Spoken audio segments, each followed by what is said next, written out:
Ipinaliwanag ni Takahashi na mga streamer ay nagpo-post ng mga video kung saan nagpapakita sila ng iba't ibang bagay online, kumikita sila mula sa ad revenue o donasyon at may ilang lumang kadamitan pa si Takahashi mula noong nag-stream pa siya. Bagamat medyo luma na ito pero kung sumikat si Vel ay makakabili naman siya ng bagong kadamitan para sa sarili niya. Sinabi ni Makina na hindi siya sang-ayon sa ideya na maging streamer si Vel dahil sobrang hindi ito sigurado at delikado at para sa kanya, mas mabuti pa kung maghanap na lang siya ng mas tiyak na trabaho gaya ng pagiging service crew. Pero iniisip ni Takahashi na magandang oportunidad ito para kay Vel at may maganda siyang boses, hitsura at tahangahalang aura kaya't pasok siya sa mga kataniyan ng isang star at nang sabihin niyon, hindi na maitatandi ni Makina na talagang kaafit-afit si Vel pero nagalinlangan pa rin siya kung magandang ideya ito. May ilang laro na hindi magagawa ni Vel nang walang familia, pero pwede naman siyang mag-focus sa mga laro na gumagamit pa rin ng physical controls, hindi na rin naman talaga laro ang pinapanood ng mga tao ngayon kundi ang mismong ginagawa ng streamer. Tinanong ni Makina si Vel kung ano ang palagay niya tungkol dito at dahil wala naman siyang masyadong pagpipilian, humayag siyang sundin ang mungkahi ni Takahashi at ng araw na iyon, naliligo si Makina habang nagsasaliksik si Vel tungkol sa internet sa mundong ito.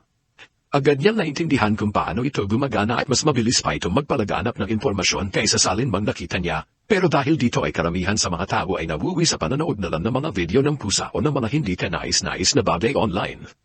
Naniniwala si Vel na madali niyang mapapayo ng opinyon ng publiko sa kanya gamit ito ngunit biglang natapos ni Makina ang paliligo at lumabas ng banyo nang wala kahit anong saklot. Nang napagtanto niya ang nangyari ay agad siyang nagbihis at humingi ng paumanhin kay Vel dahil sa pagiging taha. Sanay na kasi siyang mag-isa kaya naging ugali na niya ito pero sinabi ni Vel na wala siyang kailangang ipag-sorry dahil sa totoo lang, sa tingin niya ay maganda ang katawan ni Makina bagamat mas iniisip pa rin niya na mas maganda ang katawan niya. Ilang oras pagkatapos noon ay dumating si Takahashi sa bahay ni Makina dala ang lumang kadamitan para matulungan si Vel na iset up ang lahat at nang matapos, hiniabot niya ang controller para subukan ni Vel ang ilang laro at sinubukan ni Takahashi ipaliwanag ang mga controls pero sinabi ni Vel na hindi na kailangan dahil alam na niya kung paano ito gumagana. Para sa kanya ay mas madali itong suriin kumpara sa isang familia kaya't sinimulan niya mag-browse sa library ng mga laro at pinili ang Bloodborne. Naalala ni Takahashi kung gaano karami na tao ang sumukon dahil sobrang hirap ng laro. Pero tiwala siya na magagawa ni Vel itong laruin dahil sa husay ng analysis skills niya.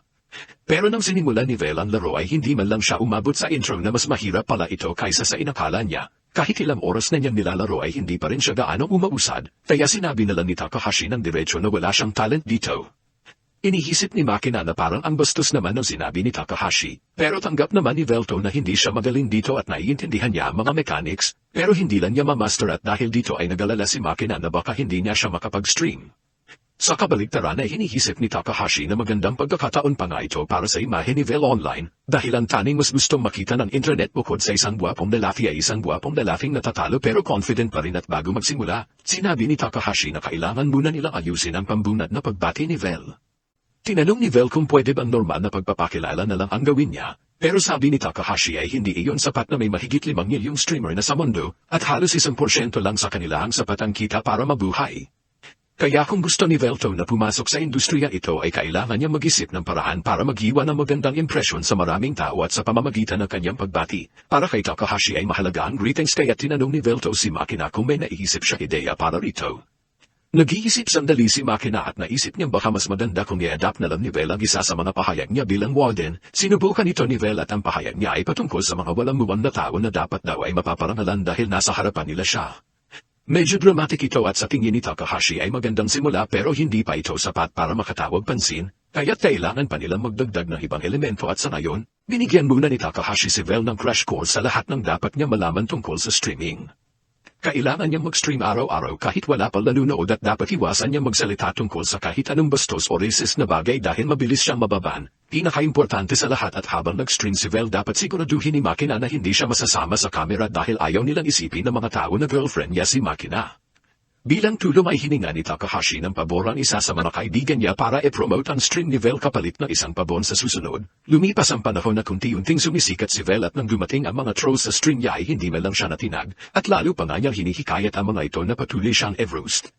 Wala itong epekto sa kanya dahil nakukuha niya ang kapangyarihan kapag iniisip siya ng ibang tao, kaya kahit negatibong publicity ay nakakabuti sa kanya at hindi nagtagal, dahil sa sipag at syaga ay umabot sa 1 milyong views ang stream ni Vel. Para sa pinakabago niyang stream ay laruin niya ang Bloodborne free ng tuloy-tuloy hanggang matapos niya ito, habang naglalaro siya may kamera na nakatutok sa bahay ni Makina at nakapture ang eksaktong sandali na umuwi si Makina galing trabaho.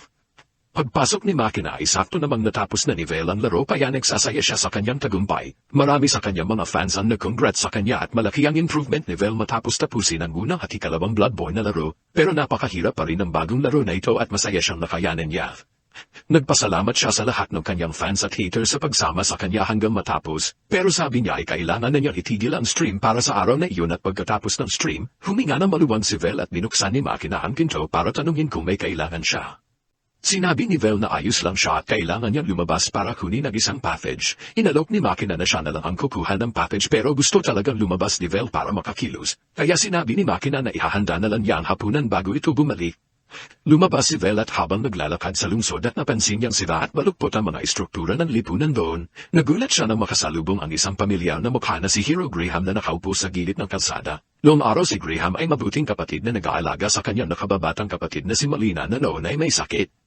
Pinapalakas niya ang loob nito at sinabing aalis siya para maghanap ng halamang gamot para gumaling si Malina. Habang papalabas si Graham ay tinawag siya ng ama nila at binigyan ng espada. Narinig ng ama niya na may mga halimaw sa kagubatan kaya gusto nitong protektahan si Graham sakaling may panganib na makasalubong. Nagdasal din ang kanilang ina para sa kaligtasan ni Graham bago ito umalis at pinasalamatan ni Graham ang kanyang mga magulang sa kanilang malasakit. Sa araw na iyon ay pumasok si Graham sa kagubatan at naging maayos naman ang pangangalap niya ng mga halamang gamot.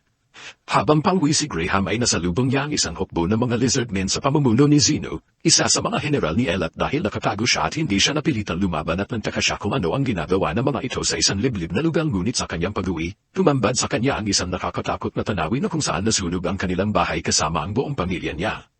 Simula noon ay isinusumpa niyang maghihiganti kay Vel at ngayon ay may malungkot na tingin sa kanyang mga mata habang nakaupo sa tabi ng kaaway na ito. Nagsimulang mag-usap si Vel tungkol sa isang udon shop at sinabing isa ito sa pinakamagandang lugar para kumain ng udon. Ngunit hindi gaanong sumasagot si Graham. Sinubukan ni Vel na ituloy ang usapan at binanggit na mas masarap ang pagkain sa mundong ito kumpara noong panahon niya. Sumang-ayon naman si Graham pero wala pa rin siyang gaano masabi. Dumating na ang pagkain at handa na sana silang kumain nang biglang nagsalita si Graham.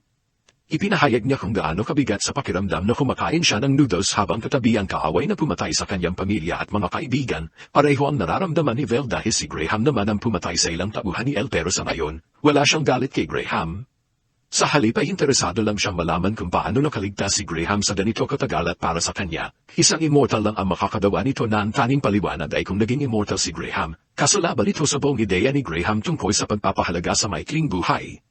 Ipinaliwanag ni Graham na hindi niya isinuko ang kanyang pagkatao. Bilang gantimpala sa pagtatalo kay Vel ay binigyan siya ng Diyosa na si Melia ng biyaya ng walang hanggang kabataan. Ang biyaya ito ang nagbigay daan para mabuhay siya ng ganito katagal pero hindi ito nananahulugang immortal siya. Sinabi ni Vel na marahil talagang natutuwa si Melia kay Graham kaya ibinigay niya ang biyayan iyon. Matapos wakasan ni Graham ang digmaan laban sa mga immortal ay nagsimula ang mga immortal na maglaban-laban sa isa't isa. Dahil dito, inutusan si Graham na bumalik sa digmaan at patayin ang mga mortal na minsan na niyan iniligtas at kahit matapos ang digmaang sibil, bigla na lang napunta kay Graham ang galit ng mga tao sa kung anong dahilan. Para kay Vel ay isang hindi maiiwasang kinalabasan ito dahil likas sa mga tao na matakot sa mga makapangyarihang individual, na-exile si Graham mula sa kaharian kaya napilitang maglibot sa loob ng mga siglo hanggang sa naganap ang Fantasia at nagkaisa ang mga mundo. Mula noon ay napakaraming mortal at immortal na ang napatay niya kaya inihisip niya na wala na siyang kuwang sa mundong ito bilang isang bayani. Tinanong niya si Vel kung bakit na ginugusto ang paghahari sa buong mundo. Sumagot siya na nais na makamit ang kapayapaan sa buong mundo. Maraming paraan upang maging immortal na gaya ng pagiging isang phoenix sa pamamagitan ng mga sumpa o biyaya. Maliban sa ilang bihirang pagkakataon at lahat ng immortal ay mortal noon at patuloy na pinagtatabuyan at tinubusig ng mga mortal ang mga immortal dahil iba sila at gayon din naman ang mga immortal sa mga mortal. Ang aral na natutunan ni Vel dito ay anuman ang maging kalagayan ng tao, palaging may mangyayaring takot at galit sa kung sino man ang nahihiba kaya inisip niya ang tanging paraan para makamit ang kapayapaan ay ang maghari sa buong mundo, upang siguraduhin walang sino man ang kailangang magdusa sa ganitong uri ng pag-uusig. Hindi naniniwala si Graham na gagana ang kapayapaan ito sa pamamagitan ng paghahari sa buong mundo, ngunit hindi rin maitatanggi ni Graham na kung pababayaan lang ang mga tao at hindi nila kailanman makakamit ang kapayapaan, dahil naranasan na niya mismo ang walang saysay na pag-uusig at mga digmaan. Kahit na ganito ay ayaw pa rin niyang tanggapin na tama si Vel at tinanggap niya na hindi sila kailanman magkakasundo ni Graham. Tumayo si Graham para umalis at nagpasalamat kay Vel para sa noodles at bago siya umalis, sinabi niya kay Vel na masaya siya na nagkaroon siya ng pagkakataong makipag-usap sa kanya. Tumayo na rin si Vel at habang naglalakad sa kalsada napansin niya si Takahashi sa isang eskinita at tila may problema. Nag-hire daw siya ng isang Uber para sa isang trabaho pero mayon ay sinusubukan siyang kikilan at hunihingi ng doble sa napagkasunduang bayad. Sinabi ni Takahashi na tama siya kung iniisip niyang bibigyan niya ito ng ganoon kalaking pera pero handa naman ang Uber na masaktan siya kung hindi makukuha ang gusto. Itinaas ng Uber ang kamay para suntukin siya pero nahawakan ito ni Vel at sinabihan ng Uber na tigilan si Takahashi. Sa araw na iyon ay mabait ang pakiramdam ni Vel kaya handa siyang palampasin ang kawalang galang ng Uber. Pero nakilala siya ng Uber bilang ang lalaking binugbog niya dati kaya hindi ito natatakot. Sinabi niyang papatayin niya si Vel sa pagkakataong ito at sinubukan takutin ni Takahashi si Vel na tumakbo bago pa siya masaktan. Pero sinabi ni Vel na ayos lang dahil nais niyang subukan kung gaano nakalakas ang naibalik niya kapangyarihan mula sa 1,000,000 subscribers. Nang subukan ng Uber na suntukin siya ay iniunat ni Vel ang kamay at sinalo ang suntok, pero biglang ginamit ng Uber ang kapangyarihan ng wind magic at tuluyang dinasag ang braso ni Vel. Gayunpaman dahil sa bahagyang bumalik na kapangyarihan ay agad na napadaling ni Vel to ang kanyang braso at sa isang kumpas at tinapon niya ang Uber sa tambak ng basura. Nawalan ng malay ang Uber at nadismaya si Vel dahil inaasahan niya magkakaroon ng seryosong laban. Lumapit si Takahashi kay Vel at tinanong kung ayos lang ba siya at sinabi ni Vel to na wala siyang problema, pero gusto niyang malaman kung sino ang lalaking iyon at bakit siya inaaway. Ipinaliwanag ni Takahashi na dapat sana'y bodyguard niya ang Uber para sa isang malaking trabaho sa araw na iyon, pero bigla na lang itong nagdemand ng nakakatawang halaga at di alam ni Vel na bodyguard pala ito, kaya humingi siya ng paumanhin dahil pinapatulog niya ito. Pero sabi ni Takahashi na ayos lang dahil nakahanap na siya ng mas magaling na bodyguard. Inalok niya si Vel na siya na lang ang maging bodyguard niya para sa araw na iyon, at handa pa siyang bayaran ito at dahil may hutang na loob siya kay Takahashi ay pumayag si Vel. Dinala ni Takahashi si Vel sa isang lugar at ipinaliwanag na may balak siyang magnakaw ng isang bagay mula sa bodega, kaya kailangan niyang gumawa ng kalituhan habang kinukuha niya ito at sinabi ni Vel na naunawaan niya ang plano pero bago pa siya bigyan ni Takahashi ng karagdagang instruction. Tumayo na ito at sa kabila ng pagsisikap ni Takahashi na pigilan siya at sinipalan niya ang pinto ng isang malaking operasyon ng Yakuza.